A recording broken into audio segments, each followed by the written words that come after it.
Kaixo lagunok, hor bazaudete, Hitler bezalakoak etzareten seinale. Zorionak eta segi horrela. Aurreko tutorialean, iritzi artikulak planifikatzen eta argudio egokiak aukeratzen ikasi genuen. Eta testoren eskema eginda utzi genuen. Eskema eginda dugula, idazten hasi beharko dugu. Eta hor agertuko zaizkigu paragrafoak. Gaurko tutorialeko gaia. Baina, zer dira paragrafoak? Eta garrantzitsuena, nola idatz ditzakegu ganorazko paragrafoak?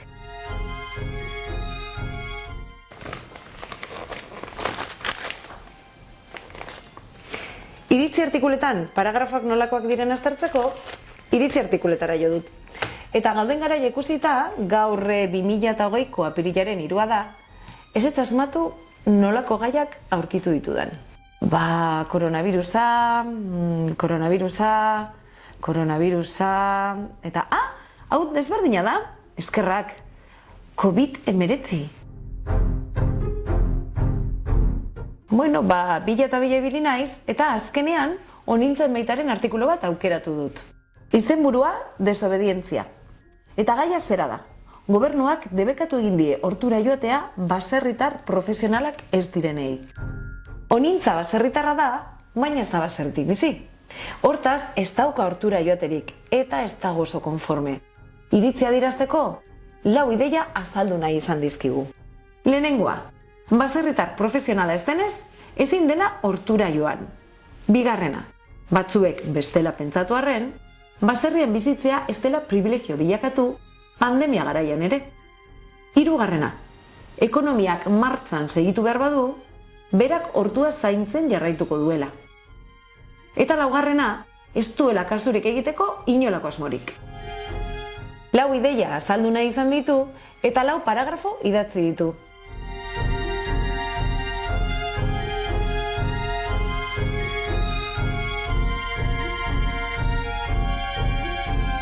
Azken finean, hori da paragrafo bat, ideia baten garapena.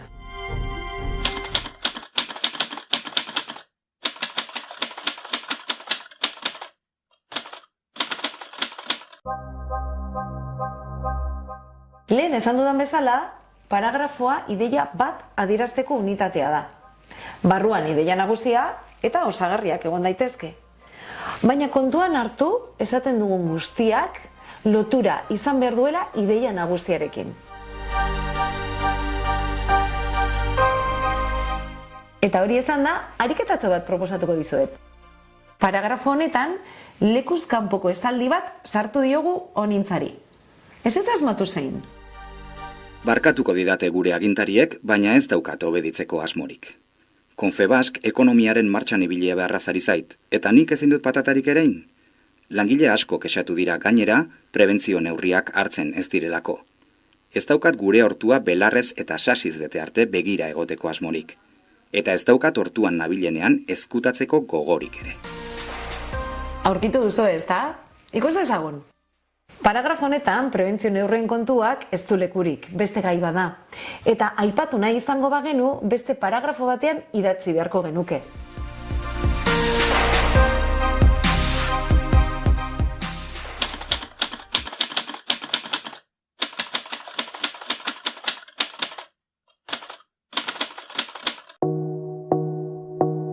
Esan dugun bezala, paragrafo bat ondo idatzita badago, esaten den guztia ideia nagusiarekin lotuta egongo da. Baina hori ez da nahikoa. Ideia hori guztiek ondo antolatuta egon behar dute, modu koherentean. Ideiak antolatzeko 3 aukera ikusiko ditugu. Paragrafo deduktiboak. Hasierako esaldian ideia nagusia azaltzen da, eta beste esaldien bidez ideia hori argitzen da. Paragrafo induktiboak. Horietan, ideia nagusia amaieran esaten da. Paragrafo implizituak.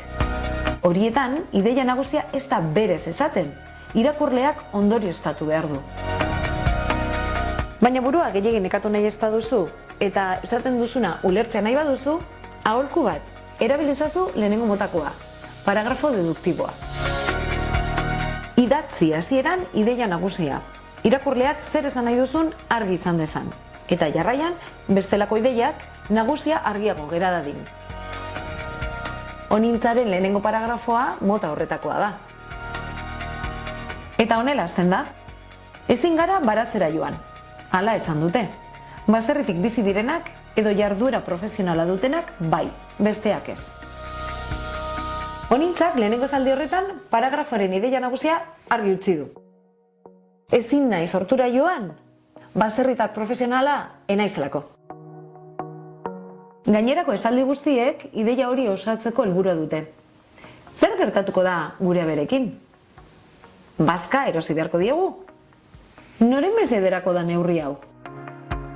Lehenengo esaldia irakurrita badakigu zer esan nahi duen honintzak, eta gainerako esaldiek hori argituko dute. Hori bai, ondo antolatuta badaude, modu koherentean. Eta horretaz mintzatzeko, ariketa bat proposatuko dizuet, goazen ba. Paragrafo bi hauetan gauza bera esaten da, baina antolaketa desberdina dute. Zein da egokiena? Lehenengoa pentsatu baduzue? Asmatu duzue. Azpimarratutako esaldiaren leku naturala hasiera da. Ezin gara baratzera joan esaldiarekin batera.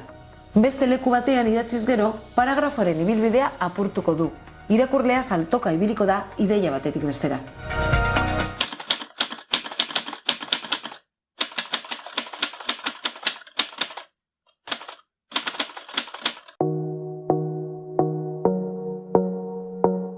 Paragrafoa esaldiz osatuta dago, eta esaldiak hitzez.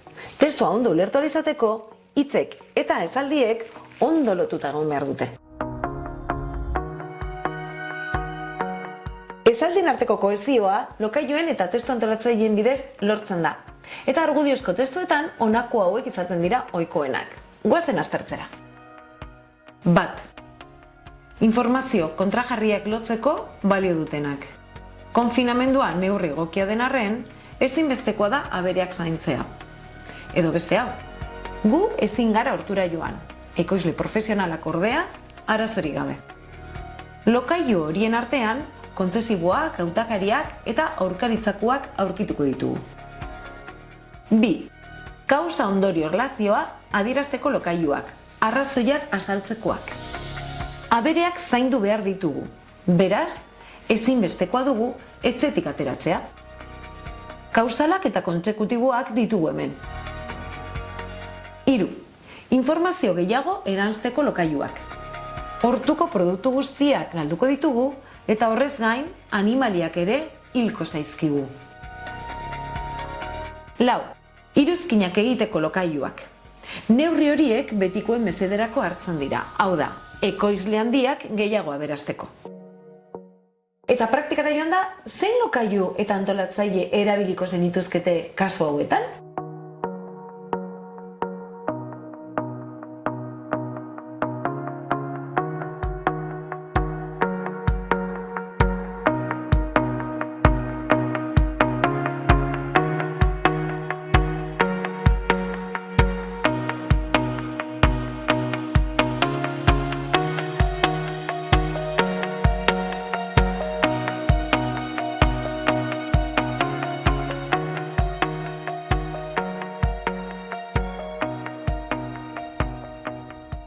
Dena dela, gogoratu antolatzaileak eta lokailuak ez direla testu apaintzeko tresnak. Esaldiak lotzeko balio dute, behar denean, edota testu antolatzeko behar denean. Testu ona ez da lokailuz beterik dagoena, ideiak argi adierazten dituena baizik. Paragrafo horretan esaterako, Andoni Againak 3 lokailu baino ez ditu erabili. Eta, baina, eta alere. Baina paragrafo polita da, ondo ulertzen da eta erraz irakurtzen da.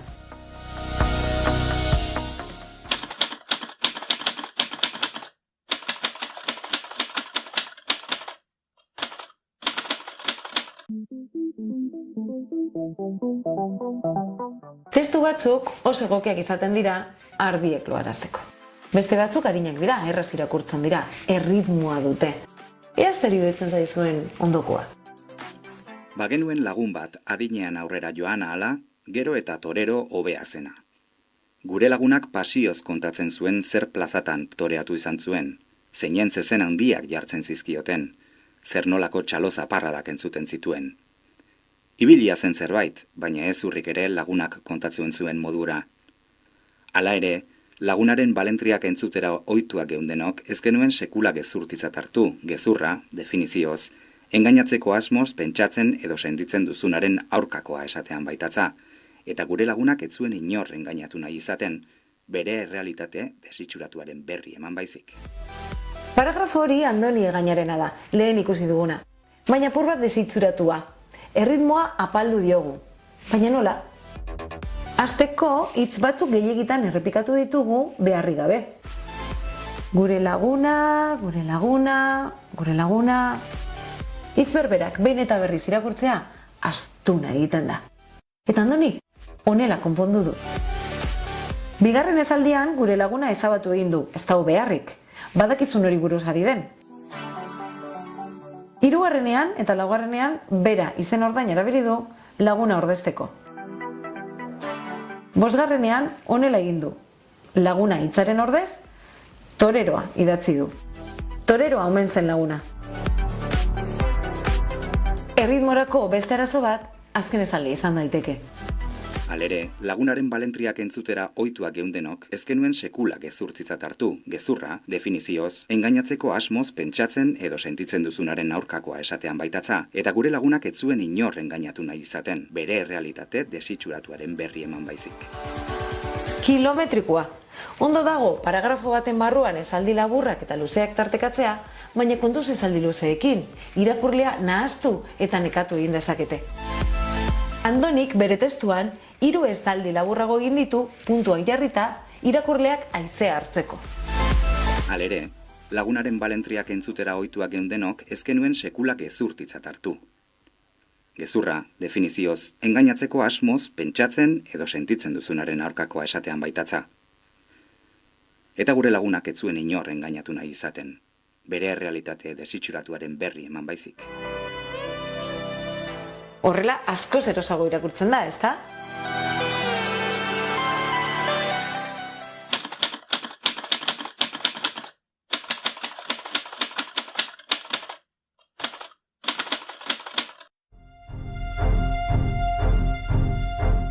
Eta paragrafo neurria zer esan daiteke?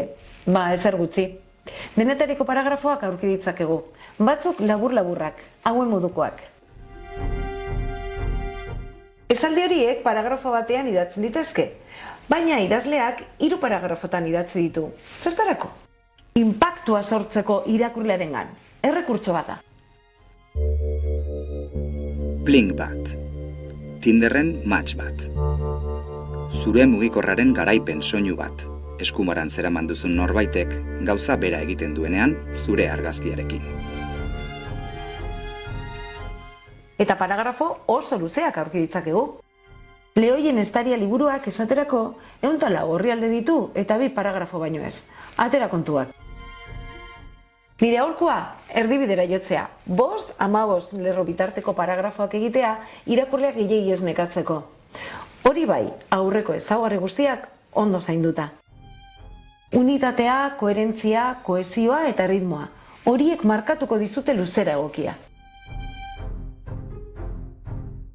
Eta ez ahaztu, inon zabaldu baino lehen, aldizkariren batean, blogen batean, azterketan, errepasatu ahal bestetan, zuzendu eta garbira pasa. Ozen irakurtzea esaterako ideia hona izan daiteke zer hobetu daiteken ondo ikusteko. Bueno, eta gaurkoz amaitu dugu. Ziur nago apur bat ahaleginduz gero askoz hobeto idazten hasiko zarela. Animo eta hurrengora arte!